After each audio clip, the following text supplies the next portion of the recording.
J'ai plusieurs clients qui me demandent comment se passent les séances d'hypnose à distance, les séances par Skype. Alors aujourd'hui, je vais vous expliquer pourquoi l'hypnose fonctionne à distance et comment ça se passe. En hypnose, on vit une expérience intérieure, souvent les yeux fermés. Ce qui compte, ce sont les sensations que la personne vit pendant qu'elle est hypnotisée. Alors que ce soit à distance ou en présence d'hypnothérapeute, il n'y a rien qui change de ce côté.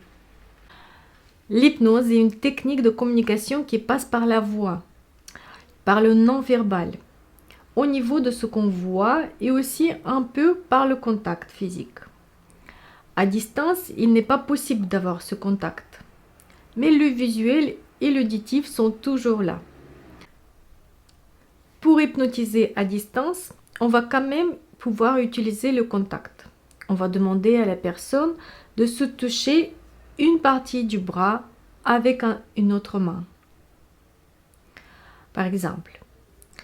Mais de toute façon, il y a très peu de contact physique. Bref, la voix est le plus important en hypnose et pour le reste, on s'adapte. Alors, comment ça se passe une séance à distance? Je n'utilise pas Skype, mais un logiciel de visio que vous n'avez pas besoin d'installer. Vous recevrez un lien, il vous suffit d'une connexion Internet pour que ça marche. J'utilise un bon micro de qualité et je vous recommande d'utiliser un casque ou des écouteurs pour écouter le son en stéréo et mieux profiter de votre séance. On m'a aussi demandé si on pouvait rester bloqué en état d'hypnose, si la connexion se coupait. L'hypnose est un état dynamique. Même pendant la séance, on en sort et on y repart. Donc si la connexion se coupait, vous retrouveriez votre état naturel au bout de quelques secondes.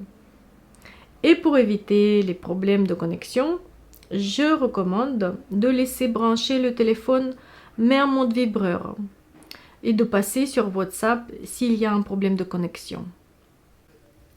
Il y a aussi quelques avantages à faire une séance d'hypnose à distance. Vous êtes dans le confort de votre logement, vous n'avez pas à vous déplacer, vous gagnez du temps sur le déplacement et le stress des transports. Pour l'efficacité, c'est la même qu'en séance au cabinet. Mes clients ne se sont jamais plaints. Alors, pour que la séance à distance se passe bien, prévoyez un lieu calme, utilisez un ordinateur, une tablette pour mieux me voir, avec le chargeur, utilisez un casque ou des écouteurs, vérifiez votre connexion Internet, choisissez une chaise ou un fauteuil confortable à portée de votre ordinateur, branchez votre téléphone en mode sourdine et prévoyez de pouvoir utiliser WhatsApp. Voilà, c'est tout pour que la séance se passe bien.